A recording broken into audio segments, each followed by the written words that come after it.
مطاہر Islamic official کے سننے والوں، قابل احترام بھائیوں، بزرگوں، دوستوں، السلام علیکم۔ بہت قیمتی باتیں ہیں، سننے کی سعادت حاصل کر لیجئے۔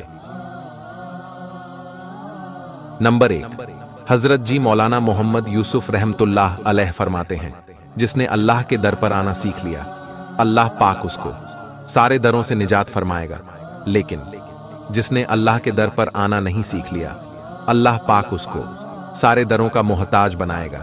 نمبر 2، جس چیز کو اپنے لیے مسخر کرنا چاہتے ہو، اس کا یقین اپنے دل سے نکالیں۔ نمبر 3، کامیابی اور ناکامی انسان کی اندر کی چیز ہے، یعنی محنت کر کے اگر دل میں کلمے والا صحیح یقین بھر دیا اور اپنے اعمال درست کیے تو اللہ تعالیٰ کی طرف سے کامیابی کا فیصلہ ہوگا، اور اگر دل میں غلط یقین بھرا ہوا ہو تو اللہ تعالیٰ کی طرف سے ناکامی کا فیصلہ ہوگا۔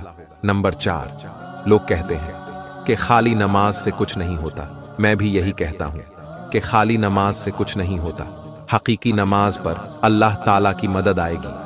نمبر 5، اللہ تعالیٰ کی قدرت سے بھرا ہے راست فائدہ اٹھانے کے لیے، نظام کائنات کا یقین نکالنا شرط ہے۔ نمبر 6، پہلا درجہ محنت کا ہے، پھر دین کا ہے، پھر کامیابی آئے گی، یعنی سب سے پہلا درجہ دین کی محنت کا ہے۔ جب دین کی محنت کریں گے تو زندگی میں دین آئے گا، جب زندگی میں پورا دین آئے گا تو اللہ تعالیٰ کی طرف سے کامیابی کا فیصلہ ہوگا۔ ملیں گے انشاءاللہ اگلی ویڈیو میں، تب تک کے لیے السلام علیکم۔